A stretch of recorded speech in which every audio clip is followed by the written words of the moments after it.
And I am paying taxes and insurance for the property also. So like they're really not going to have any additional expenses kind of over the year. We build it all into how we structured the contract. And so really for them, it was kind of a sweet deal because they could, pull a little bit money out of the market when it was like doing like kind of back up to normal-ish. And then if anything weird happens the next year, they have it tied to this like very stable asset in a really good location.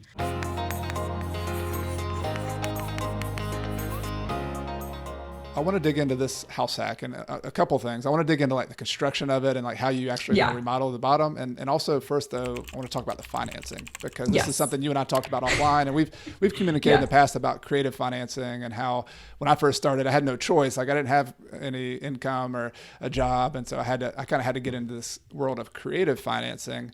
And so maybe talk a little bit about, how you backed into the strategy you ultimately used here to buy this property. Yeah. So I originally started looking for like hard money lenders, and I talked to a few different people I've known off of Instagram that have like, we've talked a little bit with a couple people about possibly doing deals together.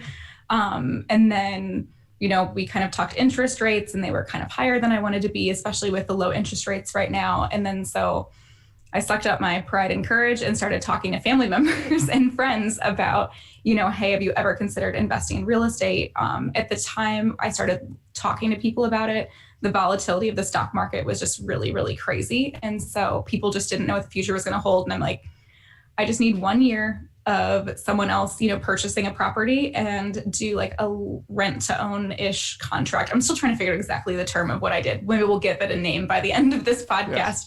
Yes. So essentially I found someone to purchase the house. It was an all cash offer. And then we also, so I'm on like a rent to own, like a 1 year contract. And then at the end of the year with the option to extend if, life hasn't quite straightened out yet, and then refinance at some point onto a conventional mortgage where I'm an owner occupied with that lower interest rate. So that's kind of the long-term goal. But for now, talking to people that were maybe had a lot of money in the stock market, or were just looking for like a way to invest differently, and the stock market obviously didn't look too appealing during COVID. And so that was kind of the catapult point to say, hey, I'm laying out my circumstance. They're a little complicated. I just want nice stability. I'm looking for a nice home to invest. I'll take my own money to renovate the basement because I have a pretty good savings rate. Here's my budgets and all of my financial statements and all the nerdy documents to show, I know what I'm doing and I know how to run the numbers. And this is how paid off again. The spreadsheets paid off. The spreadsheets always come in. So just having that really solid plan. I think some people thought I was a little crazy, but at the time, it was just the perfect deal, the type of deal for me. So.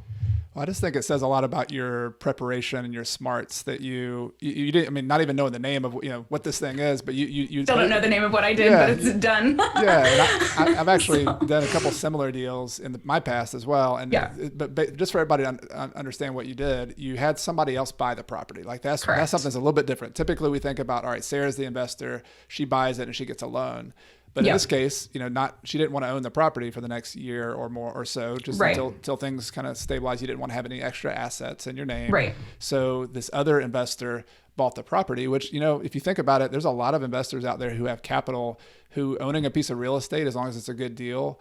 And that's a good asset. And they're getting interest on it. Mm-hmm. Yeah, they're getting income. So you let them buy it, and then immediately Sarah leases it back. So they have a renter in place, which is Sarah. Yep.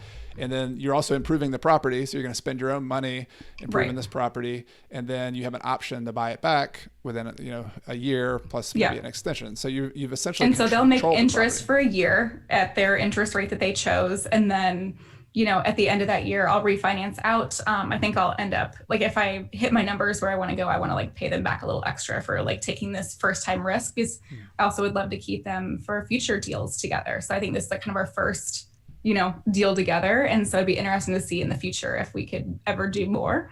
But you just want to keep that opportunity open. And it's also like, it's a lot of pressure too, because like you want to do well for your investors also, but it was just a way I felt like the purchasing of it was a little bit different than people traditionally do, because we like the power of the all cash offer. And then, having that, I'm not necessarily tied to the property on this like rent contract was really important given the uncertainty of life right now. So.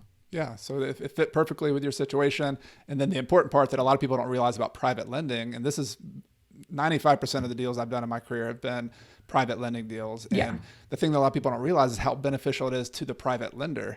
Yes. Like, there are people out there who have money in, it's not some money in the stock market, but they want to take some off the table. It's just too much volatility. And so getting a stable asset like you're producing for them, and then they own the asset or they loan the money against it, and they get steady income every month. Like that's a perfect recipe for a lot of investors. That's what they want. And I am paying taxes and insurance for the property also. So like they're really not going to have any additional expenses kind of over the year. We build it all into how we structured the contract. And so really for them, it was kind of a sweet deal because they could, pull a little bit of money out of the market when it was like doing like kind of back up to normal-ish. And then if anything weird happens the next year, they have it tied to this like very stable asset in a really good location. Right. And so in our market, our housing market is just booming around here. And I don't think it's an artificial boom. Like I know some places are really inflated right now.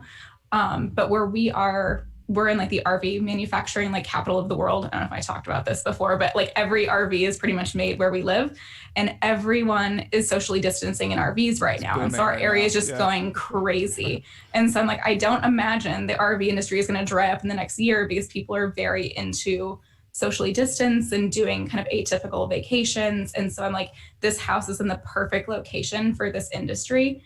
In a year from now, it'll probably be up in value. And so we felt really confident with, putting our money here versus anything else because we know the market's really hot. We know it's going to stay hot because of the industry it's supporting. So it was kind of almost like a no-brainer for them once we got down to it. I mean, the idea is scary because they're like, hey, this is a lot of cash, but also it's a wonderful investment that's really stable and tied to something tangible. Yeah, absolutely. I agree.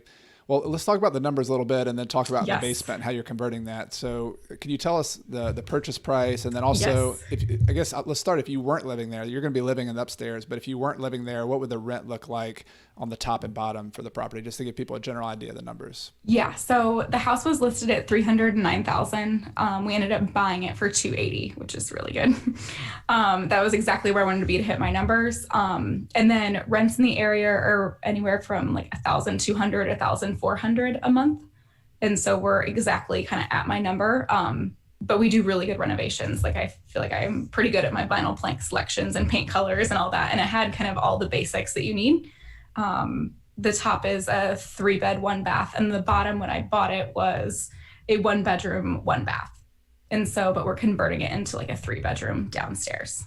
So do you think both sides, like the top and the bottom, will both rent for that rent range? You talked about like the $1,200 to $1,400, somewhere in there. We're in the heart of the highest rent area in our region. Like I could also Airbnb out this property if I wanted to and probably get more out of it. I could use an easy button with life right now, so I'm not going to for the next year. But it's a really, really good area because it's walkable to hiking trails. It's right in this little cute town. And it's a really, really good like family location. And so a lot of younger people are kind of coming in here because there's new little restaurants and stuff kind of popping up. So it's a really good spot. Cool. So you'll live in the top. I think we'll hit those rents. Yeah, that's so you're buying more of like a B plus, A minus, maybe an A kind of location, I guess. Yeah. Yeah, we're probably an A- location, honestly. Mm-hmm. Got it. Like we're definitely not in the nicest subdivision, but we're probably very close to an A neighborhood here. It's hard the houses around us are all other single family homes, all really nicely cared for, beautiful yards. This house is on an acre. I have a river in the back. So there's a lot of like other perks to the property. So I think we'll hit those top end rents if I'm patient. So, and I can be picky because they're going to be sharing the floor and ceiling with me. So exactly. Yeah. You got to get the right person.